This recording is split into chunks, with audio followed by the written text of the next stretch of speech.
In nature, when any living system undergoes change from one state of being or level of functioning to a higher level of functioning, it inevitably encounters some resistance to change.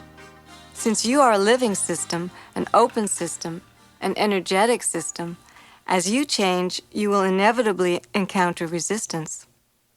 The one fundamental key to working with resistance, whether it arises within you or in your relationships with others, is this. The moment you start to struggle to try and free yourself from these challenges, you'll only create more resistance in the system. Resistance is a certain strategy to create more complex problems. What's needed rather than running away or suppressing or any other resistance is to understand these challenges. That means watching them, learning about them, flowing with them, and understanding how these mental habits function. In the process, you're learning about yourself and discovering more strengths and options for redirecting and reorganizing the circumstances that manifest as obstacles to your concentration. Since psychology in our culture is a fairly new science, much of the leading-edge thinking about what the mind is and how to optimize its functioning draws inspiration from the older and more technically sophisticated applied psychologies of other traditions. For example, as an alternative to struggling with these thoughts, Suzuki Roshi, one of the most respected Zen masters of our time, wrote in his classic book, Zen Mind, Beginner's Mind, "When you practice concentration, do not try to stop your thinking. Let it stop by itself. If something comes into your mind, let it come in and let it go out. It will not stay long.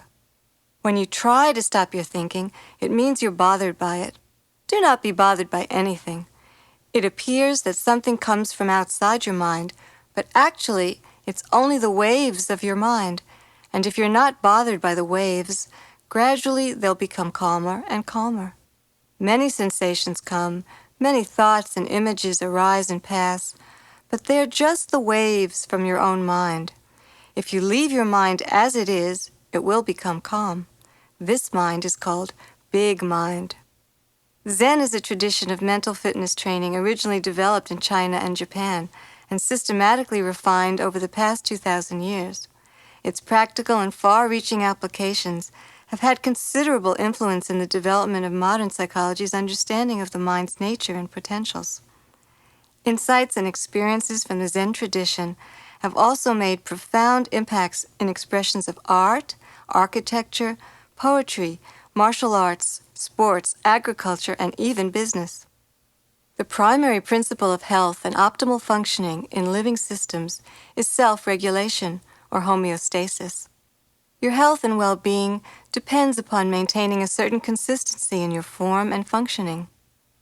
As you begin to change, the self-regulating mechanisms within you assures that changes will be kept within certain tolerable limits. If the system moves out of balance in one direction, then an equalizing and opposite force will be activated to bring the system back into balance. Since living systems and the universe as a whole are already in constant change and motion, homeostasis manifests as a regularity of life cycles and rhythms. This means that the healthy balance is finding a dynamic balance. As a living system, you are by nature an open system that receives, transforms, and radiates energy from and to your environment.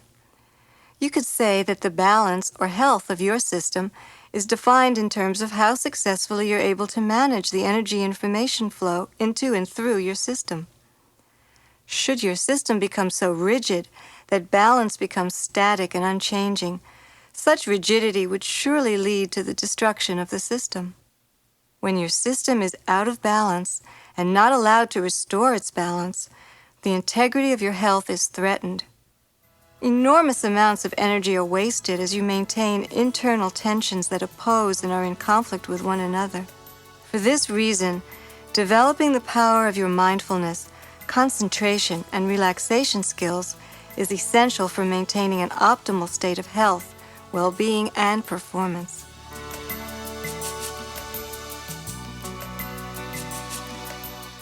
As you all know, there's a powerful link between the quality of relationships and the quality of your mental, emotional, and physical life.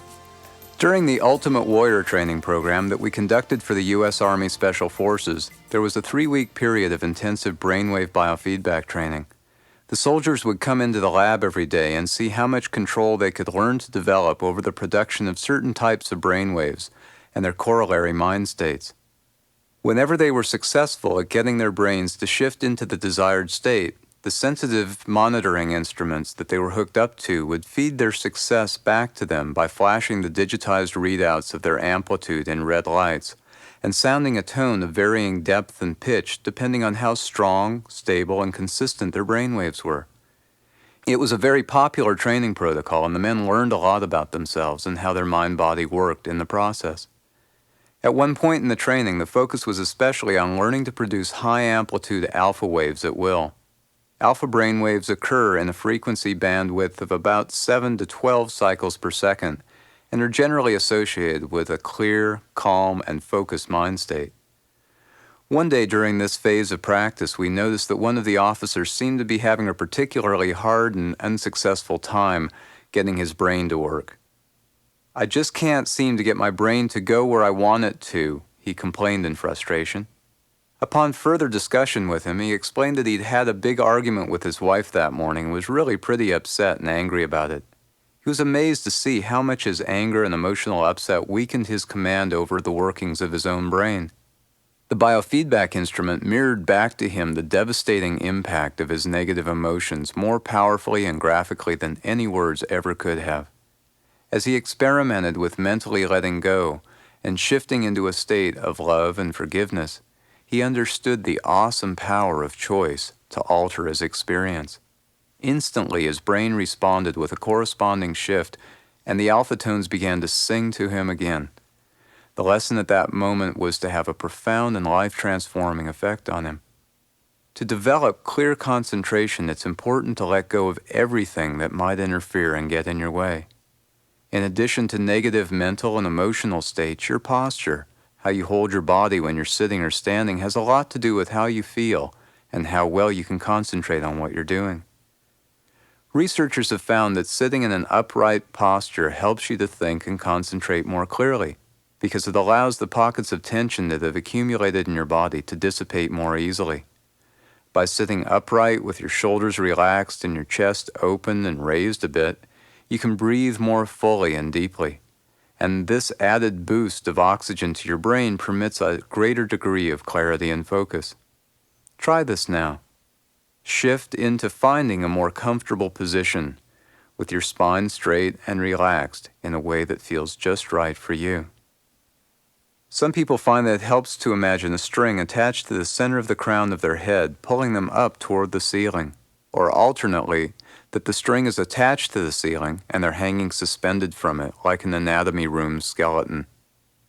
Another strategy is to imagine spirals of light ascending and descending through the spine from both ends of your body. Contrast this now with sitting hunched over a bit, chest sunken and shoulders drawn in together. Does that feel familiar? Most of us actually spend a good portion of our day like this unconsciously, falling into this closed-in position and cheating ourselves of an important flow of vitalizing energy.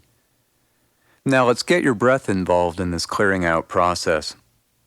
With each out-breath, feel the hindrances to clear concentration are floating away from you, carried on the wave of your exhalation. Each out-breath, gently removing progressively subtler and subtler levels of interference. Great. The key principle in this exercise is simply to relax and let go within a balanced and wakeful state of conscious presence and alertness.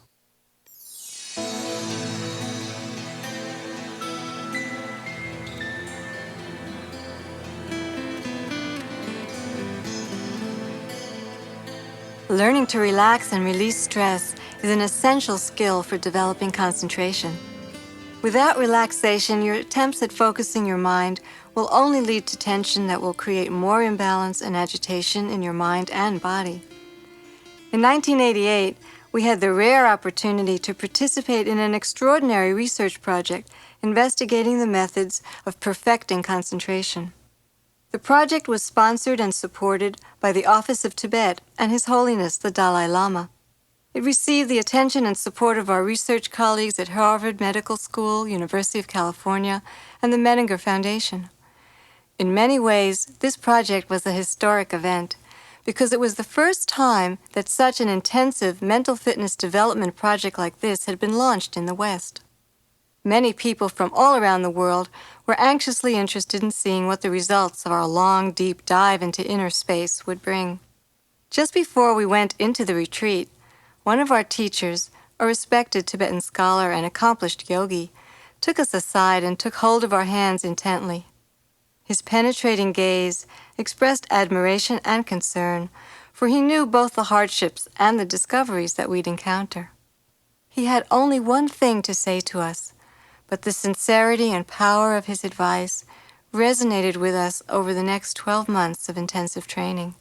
He said, "If you wish to perfect concentration, the most important thing to remember is to stay relaxed. Relaxed in your body and relaxed in your mind." Relaxation is the ultimate gesture of nonviolence to yourself. Excess tension reflects wasted energy and effort. For years, Joel and I worked in medical centers using biofeedback and mental fitness technologies to teach people with stress-related illnesses how to develop greater personal mastery and self-optimization skills. The primary skills we taught were developing greater mindfulness, so that people learn to pay attention to the messages from their bodies and minds, and relaxation skills, so they could learn how to reduce the pain and dis-ease being caused by their internal conflicts. If you examine your own life, you can easily understand how conflicts in your outer life create very strong reverberations in your inner life.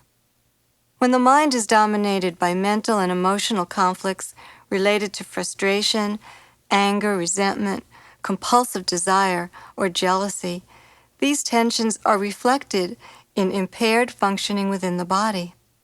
Interestingly, if you learn to relax and reestablish flow and balance in the body, many of your mental and emotional tensions will subside as well. The quality of relaxation that we teach is a dynamic relaxation that seeks to optimize the level of tension and relaxation at any given moment. Though maximum relaxation is optimal for sleeping, for optimum functioning throughout your busy day, you need to learn how to find an optimal balance between tension and relaxation. Such a dynamic balance will shift from activity to activity. Finding a balance between tension and complete relaxation is just as important for creating an optimal mind state as it is for producing the optimal sound quality when playing a stringed instrument. You probably know how a guitar sounds if its strings are too loose or too tight. Since the functions of your mind and body are so interdependent, you'll find that dynamic relaxation and dynamic concentration really support each other. Keep in mind that the body is by nature compassionate to itself, and given the opportunity to restore balance, the body will let go of tension it doesn't need. We often say that relaxation is not something that you do, but that it's a natural response that you allow to happen. Relaxation is what's left when you stop creating tension. For example, you may have noticed that when you were driving down the freeway, you caught yourself squeezing the steering wheel or clenching your teeth, or that your shoulders were up around your ears. The moment that you consciously recognize that you're holding tension, there's an automatic release of tension that takes place. Oftentimes, tension is caused by trying to protect or get rid of pain.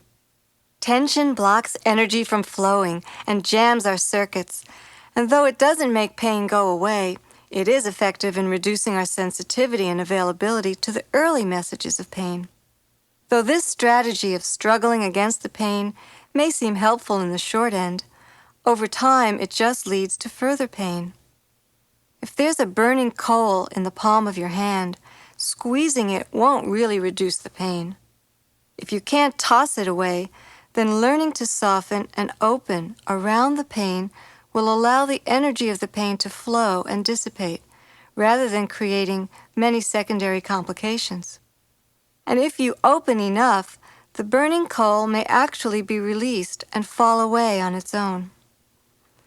With many of the people that we've worked with clinically who had severe pain due to injury or disease, their greatest pain was often caused by their resistance to the pain of their injury or disease.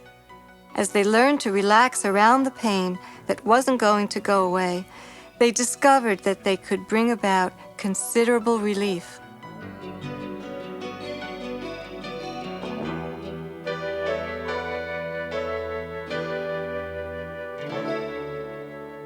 So, here are a few simple relaxation strategies to help you focus your mind and learn to optimize your health and performance by releasing unneeded tension. First, recognize the whispers of accumulating tensions and let them go before they accelerate into the screams of painful tension. Imagine that you're living in a very sensitive but leaky boat, and that accumulating tension is like water leaking in.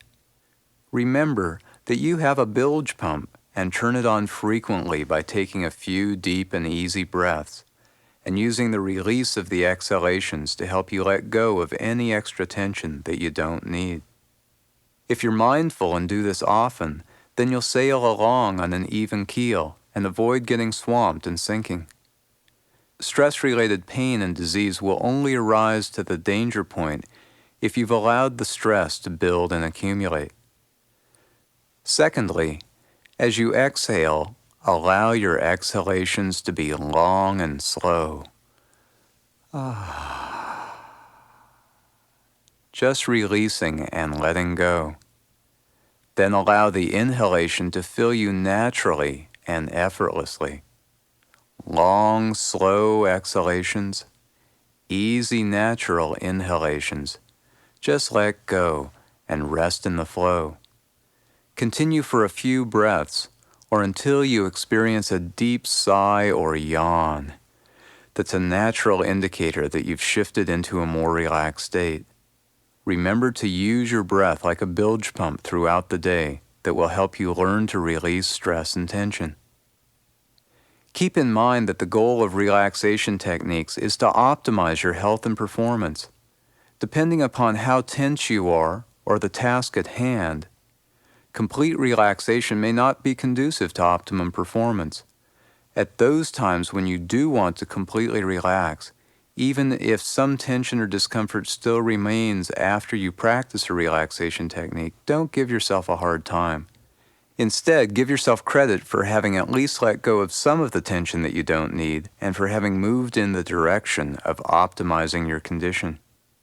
Here's another simple but powerful strategy. On a piece of paper or on the flip chart of your mind, doodle an outline of your body. Don't worry about being too exacting. Just make sure that there's 2 arms, 2 legs, a torso, and of course, a head. Good. Now sit quietly for a few moments and tune into your body.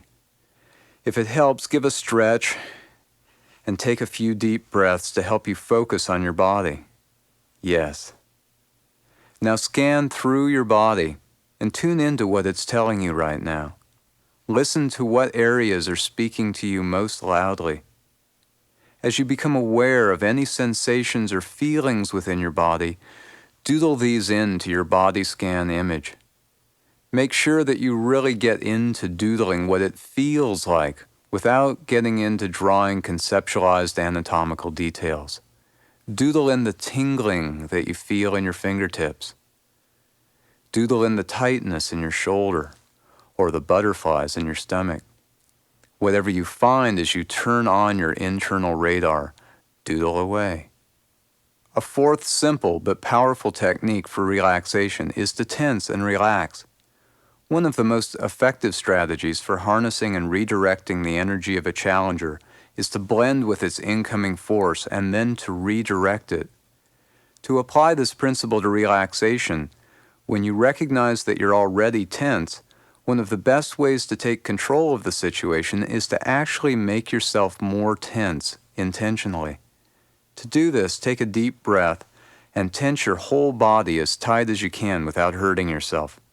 Tense and hold, And then exhale and relax completely. For a few breaths, just receive the inhalations naturally and easily as they come to you.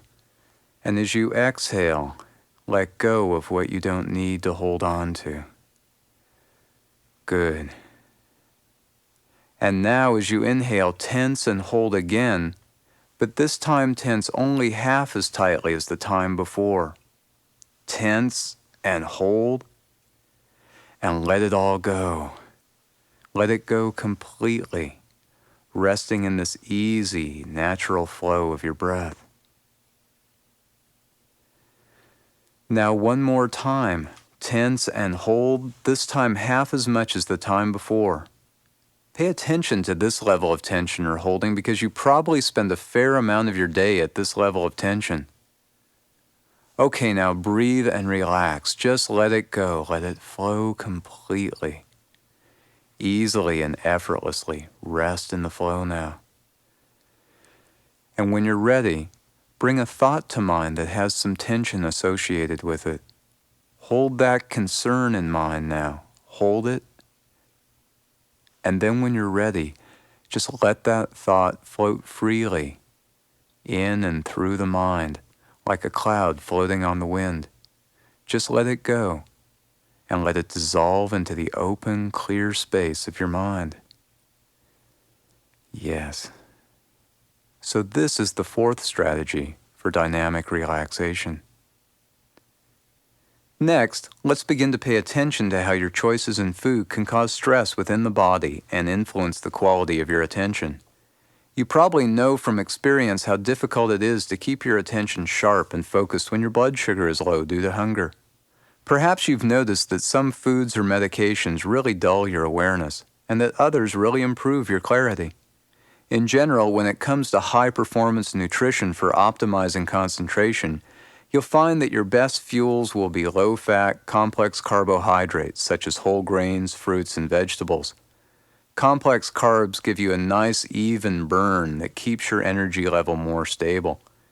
In contrast, caffeine and simple sugars in snack foods will give you a temporary boost of energy, but the wisdom of the body can't be fooled by that artificial energy, and it kicks in almost immediately to begin to neutralize the imbalance that you've created by bringing your energy level down, the well-known phenomena of the sugar blues. As this happens, you'll often feel the quality of your attention begin to fade and be thrown back into the old pattern of looking for a quick, short-term solution. If you keep revving your engines with stimulants, your system will sooner or later find a way to reset itself, often by shutting things down for a while with disease. Next, consider, at your present level of personal energy management, are you usually rested and refreshed, or tired, or just plain exhausted? You'll find that it's much more easy to focus and maintain your concentration when you're not tired. If you're serious about building concentration skills, you need to manage your life to get enough rest. And while this may mean sleeping more or decreasing your caffeine intake, the energy and efficiency that you'll reclaim will make it worth the effort and short-term discomfort. Many of our clients find that it pays to work smarter rather than harder, and that they can work a lot more efficiently and productively if they take a power nap in the afternoon.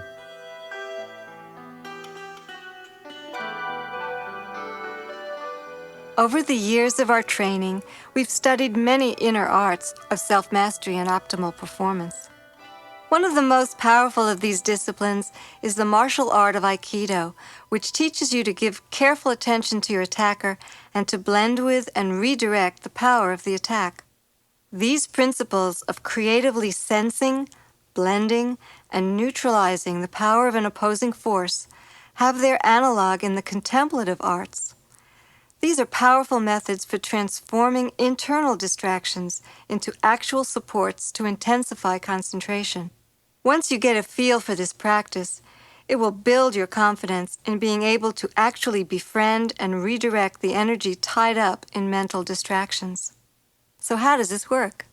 There are 3 principles that'll help you to transform distractions into aids for your concentration.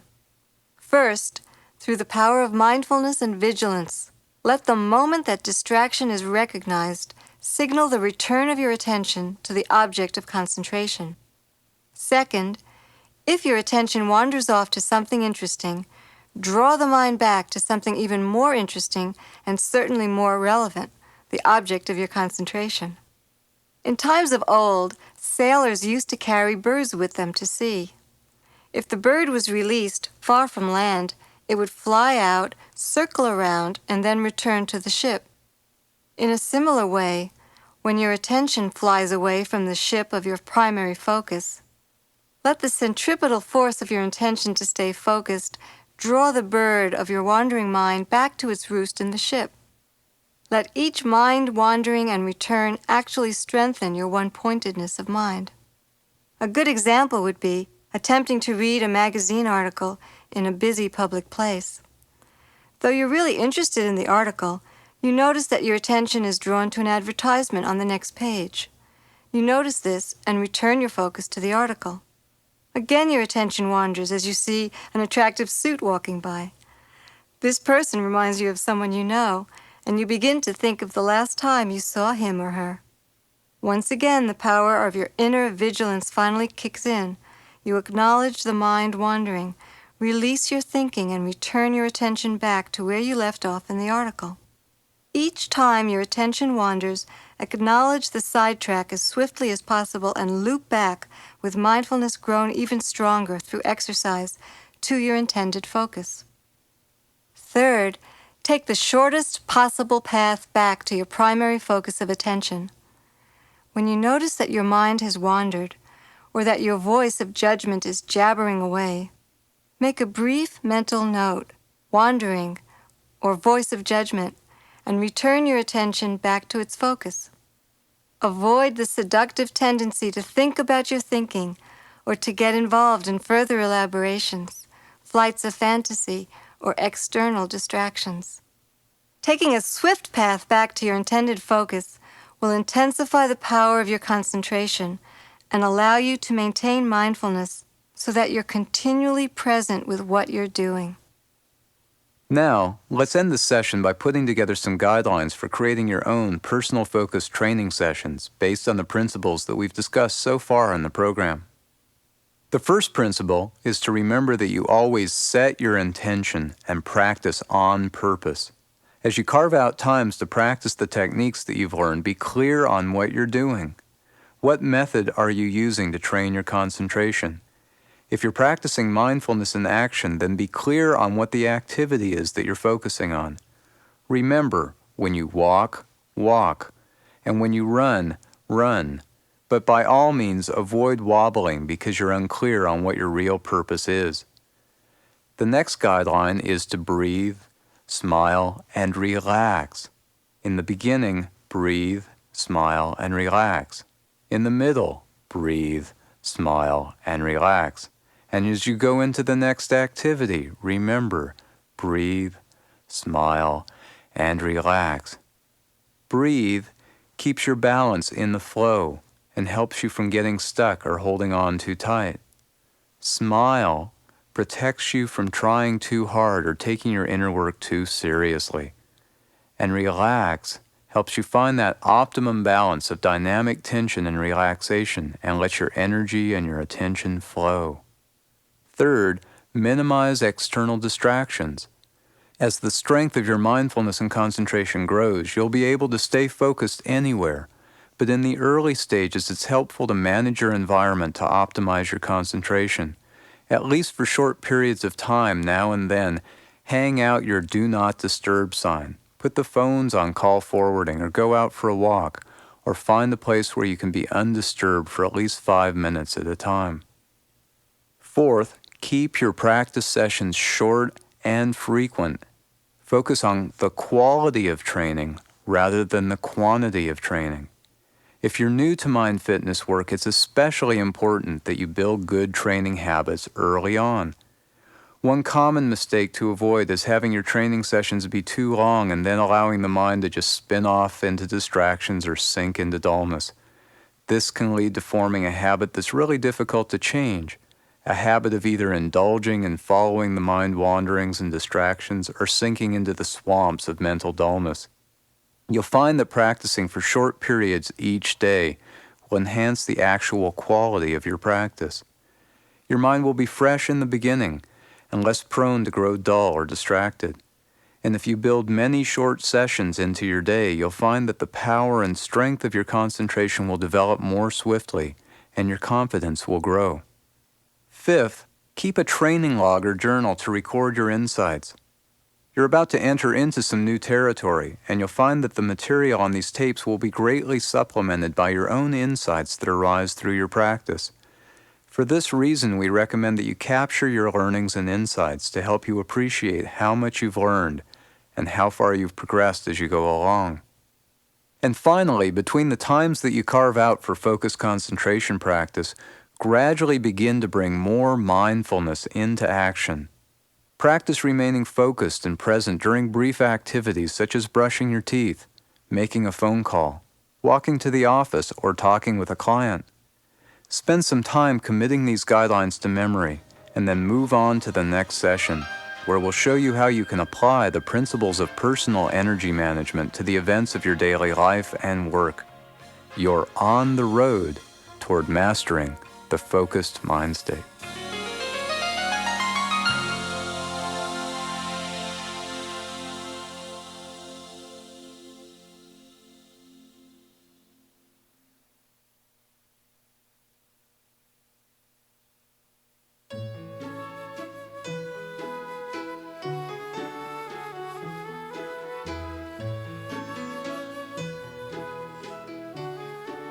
On side 1, we introduced you to the idea that you are in fact an energy transformer that receives, transforms, and radiates energy, information, and activity into your world.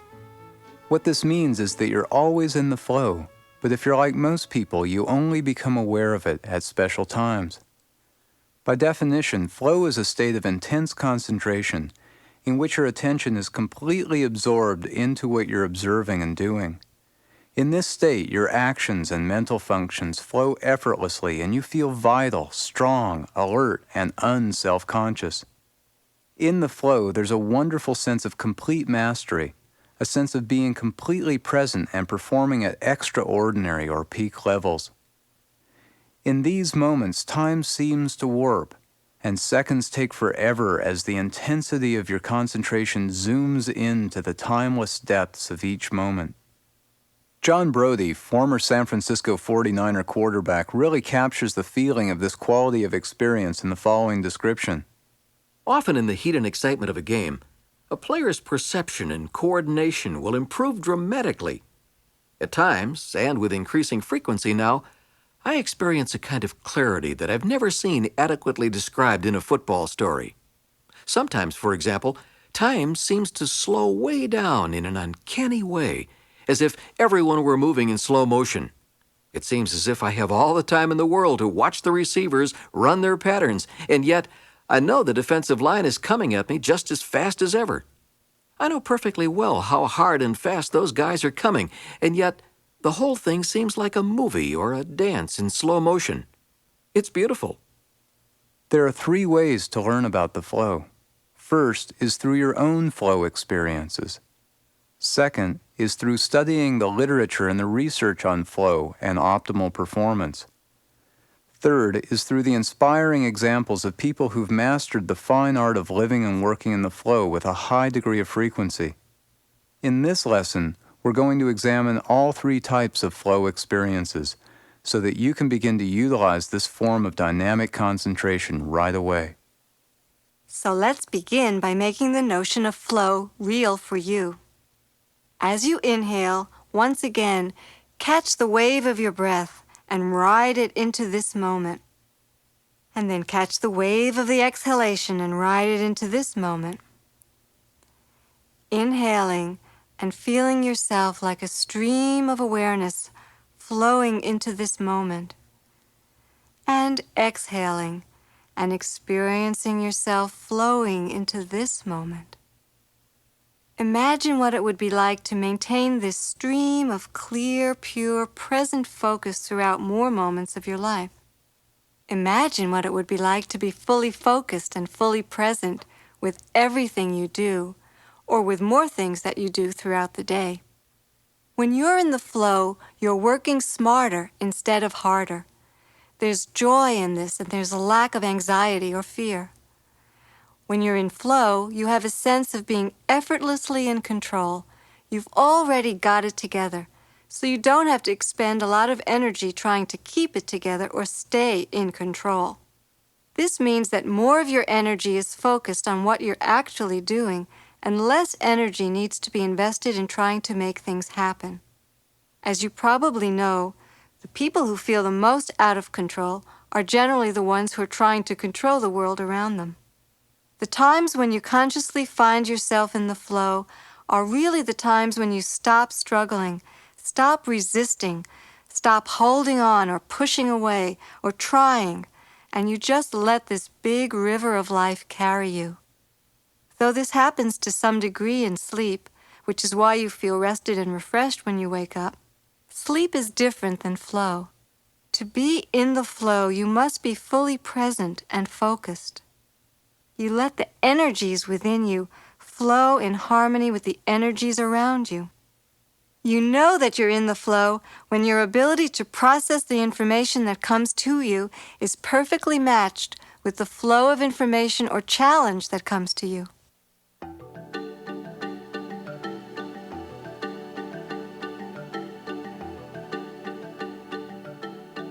Let's take a short while and look at what the research on flow has to tell us.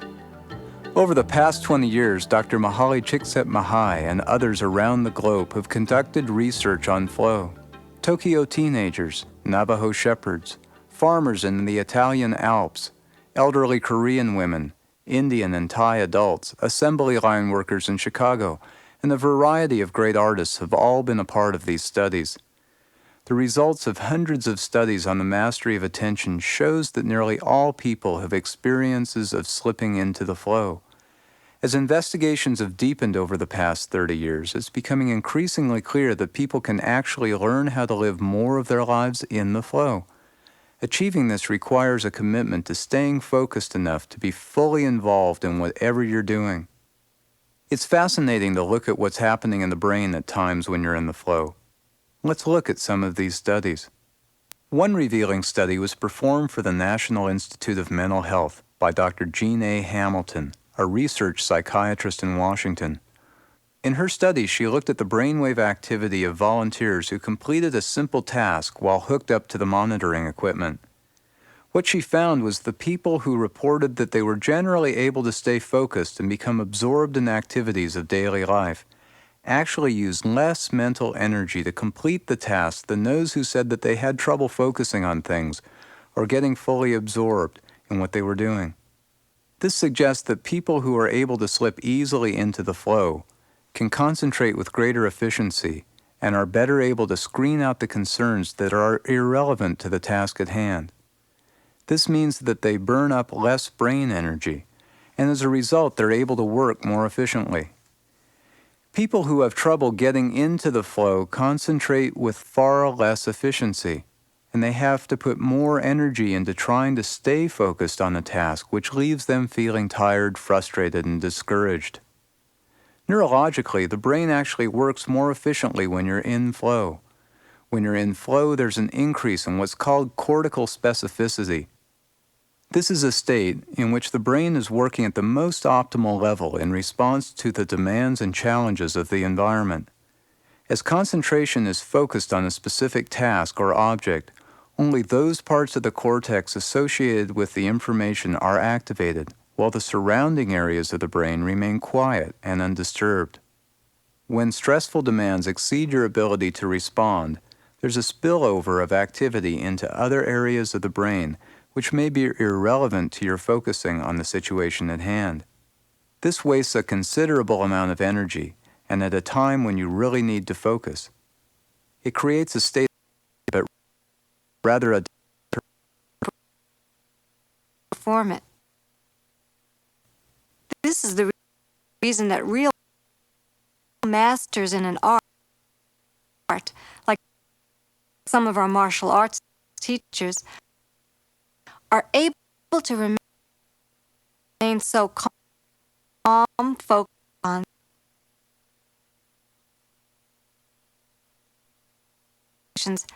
how to spend more time in the brain waves or to process the perceptual information that you need to respond to the challenges stuck in patterns of thinking.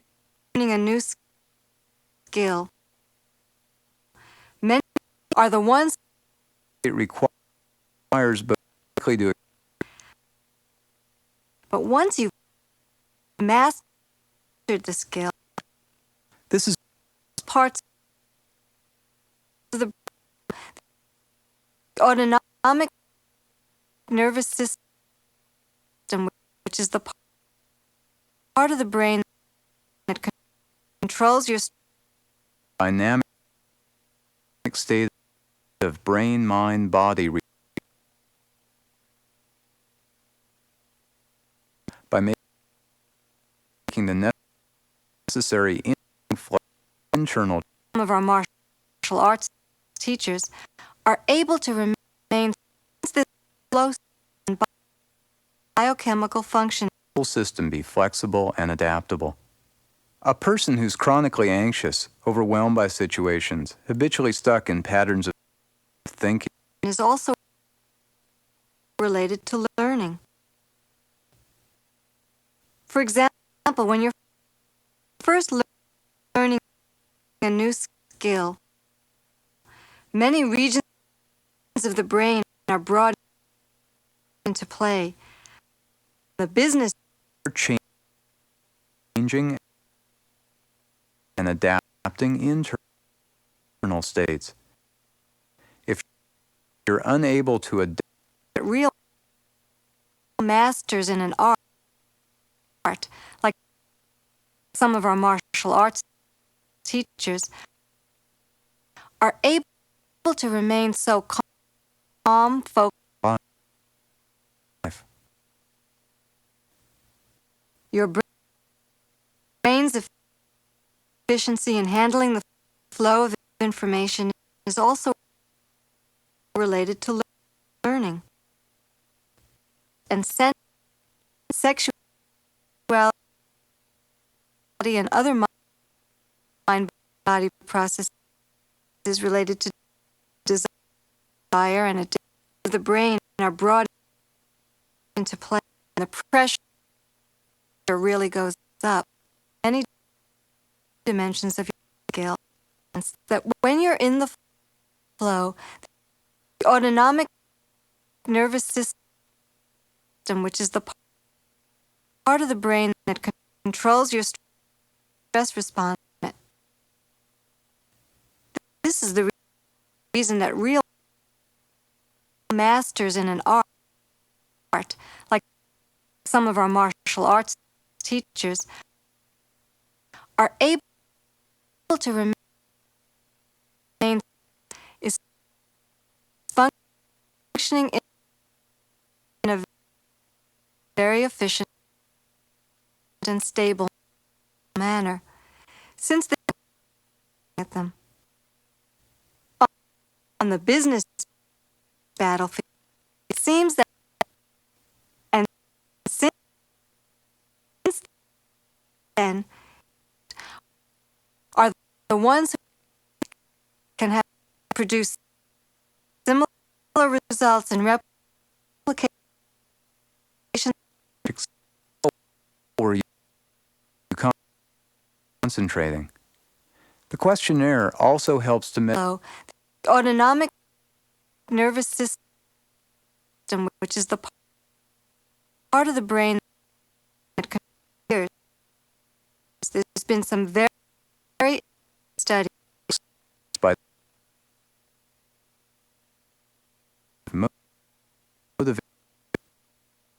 Now let's move on to the third and final way to learn about flow.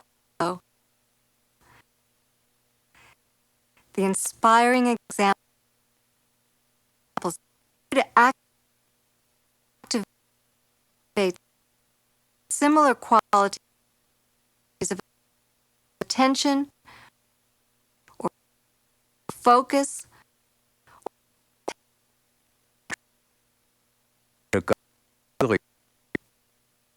When I we better slow down,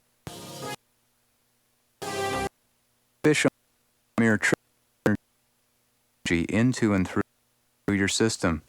Appetite, sexuality, and other mind-body processes related to desire and addiction to this principle. And since then, in flow, 20 years, Dr. Chick,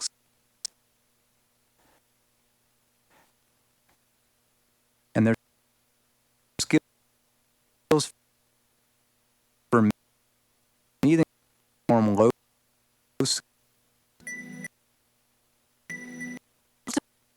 prescription on the rope toe of self-mastery will give you the life on purpose by setting clear goals to live and work. Is that anything you experience can become a sense of joy.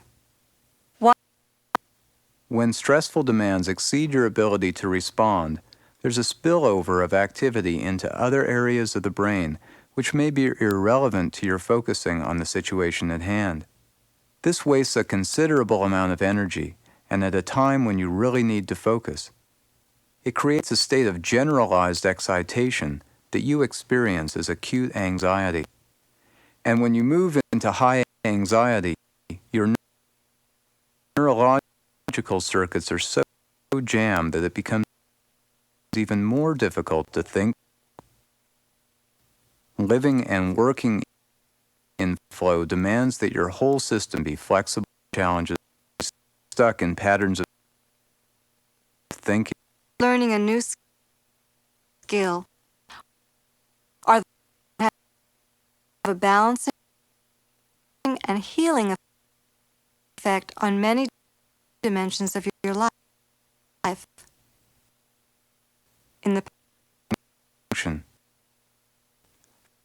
circumstances require a given pattern, but rather a changing and adapting will be active body respond, making the necessary internal demands of your changes. martial arts teachers are able to remain so calm, focused, autonomic, chemical functioning. For example, who's chronically anxious, overwhelmed by situations, habitually stuck in patterns of thinking, behavior, Is also related to learning. For example, when you're first learning a new skill, many regions of the brain are brought into play on the business principle. And since then, the reason that real masters in an art, like some of our martial arts teachers, are able to remain so calm, focused, in your life. and centered, even when their sexuality and other mind-body processing is also related to learning. For example, when you're first learning a new skill, many regions of the brain are brought into play where it really goes up of your life. That when you're in those parts of the brain, that nervous system, which is the part of the brain that controls your stress response form it. This is the reason that real masters in an art, like some of our martial arts teachers, are able to remain so calm, focused, sexuality and other mind-body processes. Collins, Colorado.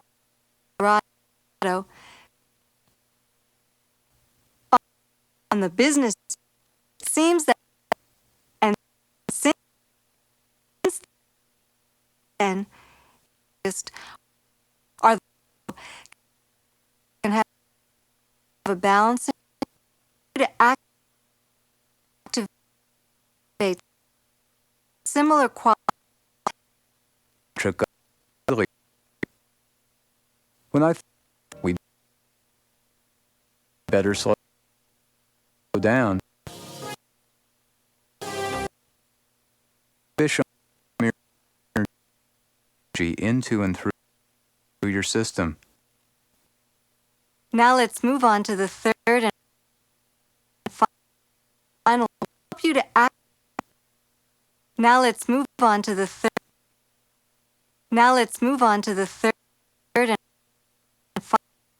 final way to learn about flow. The inspiring examples you to activate similar qualities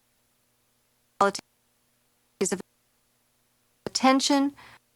Now let's move on to the third. Help you to activate similar qualities. You to act.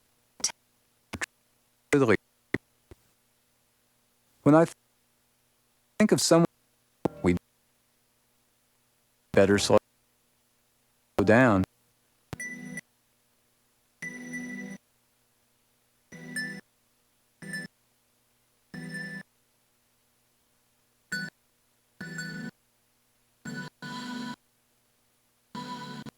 Ultimate prescription on the rope toe. Self on purpose by setting clear goals and committing to them, continually asking yourself, am I on course? Is this activity or state of mind taking me toward to live, and is that anything you experience can become a sense of joy? Remember in perspective.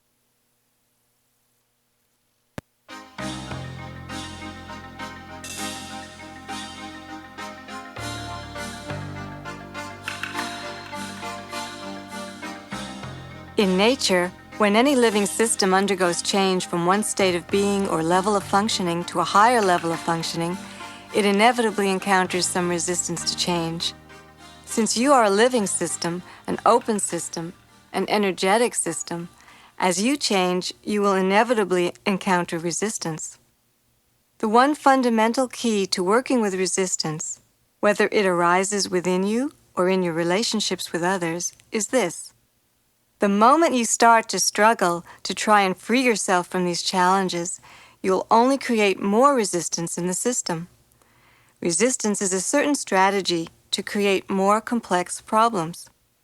What's needed rather than running away or suppressing or any other resistance is to understand these challenges. That means watching them, learning about them, flowing with them, and understanding how these mental habits function. In the process, you're learning about yourself and discovering more strengths and options for redirecting and reorganizing the circumstances that manifest as obstacles to your concentration. Since psychology in our culture is a fairly new science, much of the leading-edge thinking about what the mind is and how to optimize its functioning draws inspiration from the older and more technically sophisticated applied psychologies of other traditions. For example, As an alternative to struggling with these thoughts, Suzuki Roshi, one of the most respected Zen masters of our time, wrote in his classic book, Zen Mind, Beginner's Mind, "When you practice concentration, do not try to stop your thinking. Let it stop by itself. If something comes into your mind, let it come in and let it go out. It will not stay long. When you try to stop your thinking, it means you're bothered by it.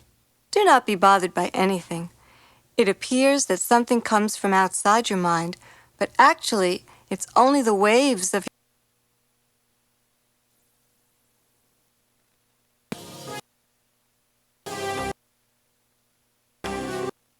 fish on your energy into and through. You may begin to dry out. When you're really in the flow, it's as though you're completely in sync with the begin to without enough changes. all of a sudden you have Stop, and there's this very deep, sweet, warm, relaxed afterglow. It's like after you've really been pumping hard, you step it back within a river. Feel like you found challenges. You could say that your health and system strength can be washed away. Being and performing strength in tune with. unforgettable. Just come to my mind. From what I Through this lake, or turn it into a stinky swamp or quagmire, moment to moment, without enough energy of changes, going too fiercely, your system may be flooding, health with someone, and your strides and breathing come perfectly into sync, and it's life the ground and ever fluctuating flow of changes and challenges. You could say that your health and danger of strength can be washed away. How adapt or we can be the experience system and the space. benefit and so Sleep.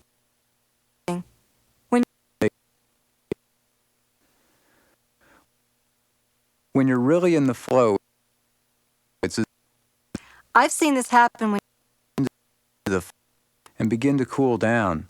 The body begins to downshift until at the end of your workout, there's this very deep, sweet, warm, relaxed afterglow. It's like after you've really been pumping fluctuating flow of changes and challenges. You could say that your health and system strength can be measured by how adaptable you are to someone who you're really in tune with. yes, and you also Into and through your system. When you're really in the flow, it's I've seen this happen when you get and begin to cool down. The body begins to downshift until at the end of your workout, there's this very deep, sweet, warm, relaxed afterglow. It's like after you've really been pumping hard, you step it back. At other times you may come into this in these kinds of boost the amount of energy moving through the system you're in tune with. That yes. well, two answers come to my mind. From what I've seen this happen when Ways to get into the zone and begin to cool down. The body begins to downshift until at the end of your workout, there's this very deep, sweet, warm, relaxed afterglow. It's like after you've really been pumping hard, you step it back. Same direction. In these kinds of for a couple You've really been pumping hard. You activating the muscular system in the people for 10 minutes to let the unforgettable. your en- Two answers come to my mind. From what I and begin to cool down. The body begins to downshift until at the end of your workout, there's this very deep, sweet, warm, relaxed afterglow. It's like after you've really been pumping hard, you step it back. Your body's designed to live and work, and you just rest here. In neutral. So why do so many The muscular system in the people miss? minutes to let the benefits they cooked up through the exercise soak in relaxation at the end. Then as you slide out of the training zone and begin to cool down, the body begins to downshift until at the end of your workout, there's this very deep, sweet, warm, relaxed afterglow.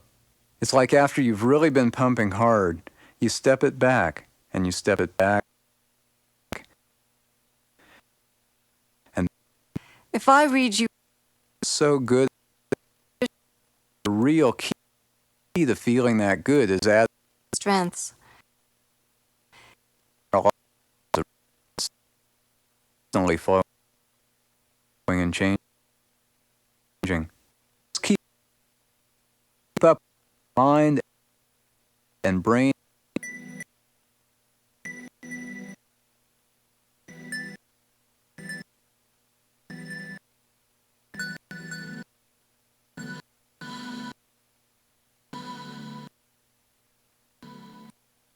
so let's begin to get proactive prescription on the rope toe self-mastery on purpose by setting clear Adequately deal with the intent life, the ground, effort, demand, ever fluctuating flow of changes and challenges. You could say that your health and system strength can be measured by how adaptable pulsing in the same direction. In these kinds, only a mere trip, man, yes, and you also healthy lake system. team Easiest ways to get into the training zone and begin to cool down. The body begins to downshift until at the end of your workout, there's this very deep, sweet, warm, relaxed afterglow. It's like after you've really been pumping hard, you step it back and challenges. You could say that your health and system strength can be measured by how adaptable perfect flow when you're talking with people or making. see what You're activating the muscular into and through your system. I've seen this happen when You get and begin to cool down. The body begins to downshift until at the end of your workout, there's this very deep, sweet, warm, relaxed afterglow. It's like after you've really been pumping hard across the ground effortlessly. pulsing in the same direction. In these kinds of Work in the and then you really missing out on the most beneficial they usually don't love be someone who you're really in tune with. the experience Nervous Well, two answers come to my mind. From what I selection of individuals often overlooked. You know what it's like down. The body begins to downshift until at the end of your workout, there's this very deep, sweet, warm, relaxed afterglow.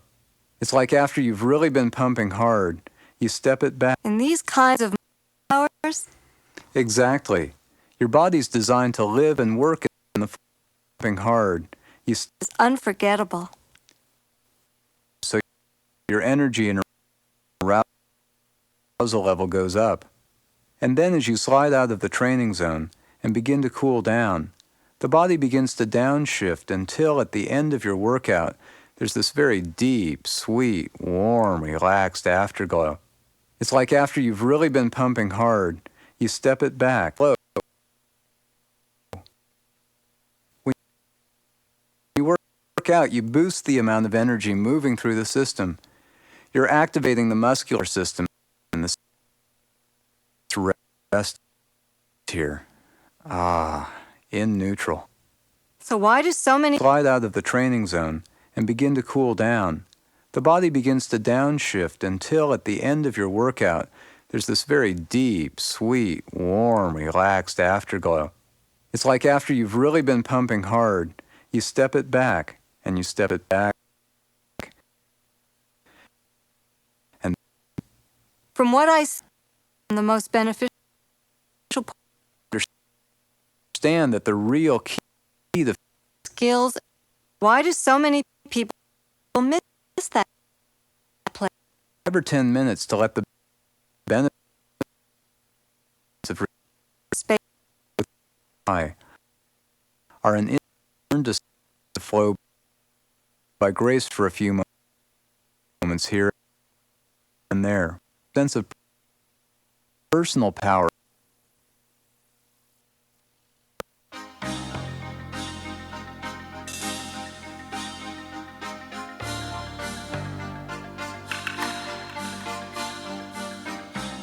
In nature, when any living system undergoes change from one state of being or level of functioning to a higher level of functioning, it inevitably encounters some resistance to change.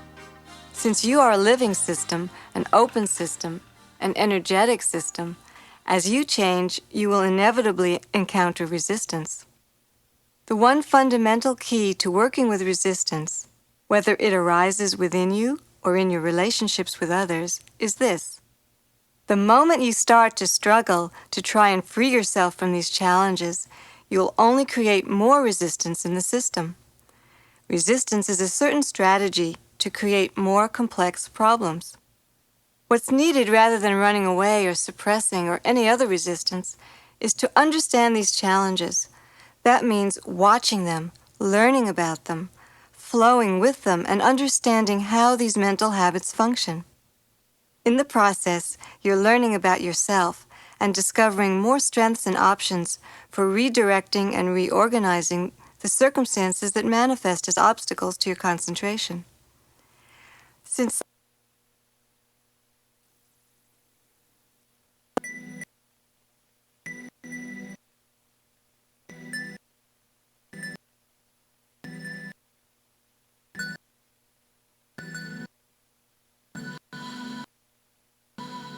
ultimate prescription on the road of self-mastery will give you the confidence and the skill life on purpose by setting clear, very important steps, skills to try and control your environment. This is taking me toward fourth, again, build around you. Drinking a cup of water or taking a deep breath, everything you do can be deeply programmed.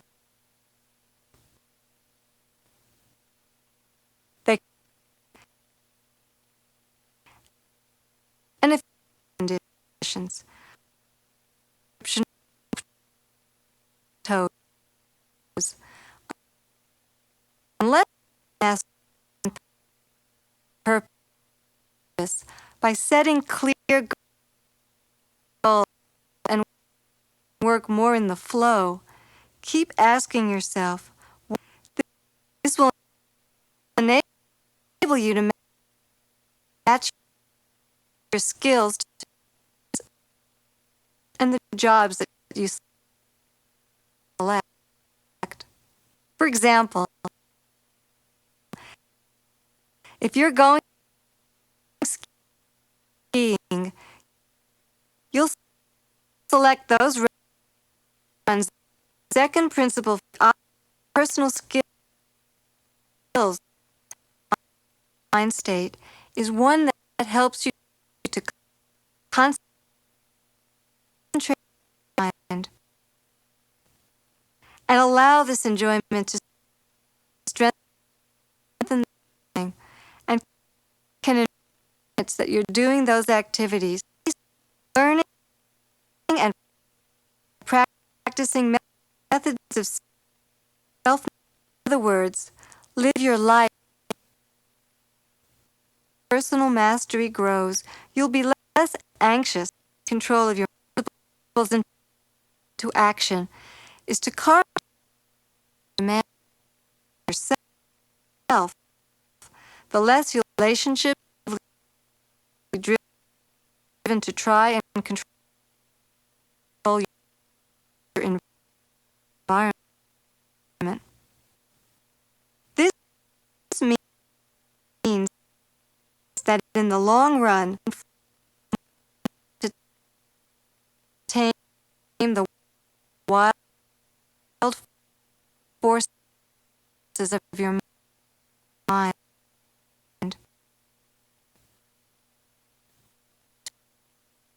to enjoy simple things and allow this enjoyment to strengthen the power of your concentration.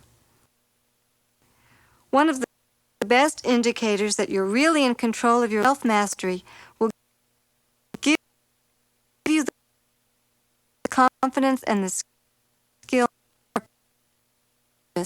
by setting clear goals. Work more in the flow. Keep asking yourself, what's really important? Anxious thing you experience can be short, simple activities in your daily life, and to choose to do them on purpose with full attention and with a sense of playful inquisitiveness and delight. Change your world. Third, stay focused on your commitment to fulfilling long-term goals going on within and around you. As your sense of personal mastery, keep asking yourself, what's next, and more likely to be able to find the dynamic balance that brings you into. Is this activity or state of mind taking me toward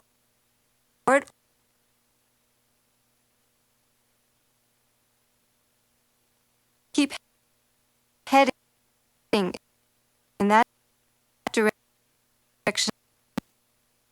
And fifth, awaken a deeper sense of wonder, joy, and delight that you can bring to everything you do. In the complete attention to what your concentration. One of the best, you're wholeheartedly there with it. One of the most simple and direct ways to put these 5 principles in what's really important to me and more likely to be able to find the dynamic balance that brings you into flow zone.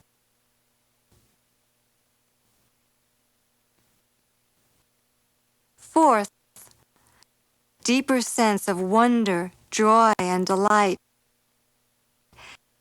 Listening to the sounds around of your mind. Simple things, and allow this complete attention to what power of your concentration. One of the best life if you're whole Really discipline yourself to be completely absorbed in those activities. If your attention wanders, gently but firmly bring it back to what you're doing. Let being here fully with your kids or with your teeth or with whatever you're doing be the most important thing in the whole world for those minutes.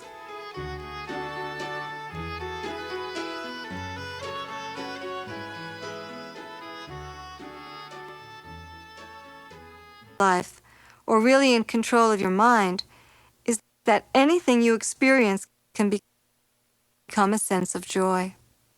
Watching the clouds cross the sky, workable activities in your daily life, and to choose to do them on purpose with full attention and with a sense of playful inquisitiveness and delight.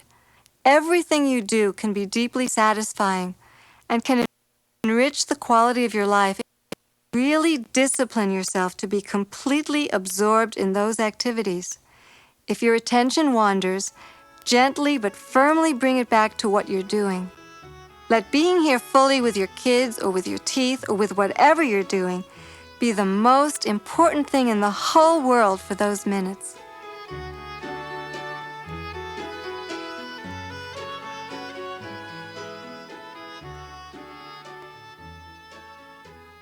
Really discipline yourself to be completely absorbed in those activities. If your attention wanders, gently but firmly bring it back to what you're doing. Let being here fully with your kids or with your teeth or with whatever you're doing be the most important thing in the whole world for those minutes.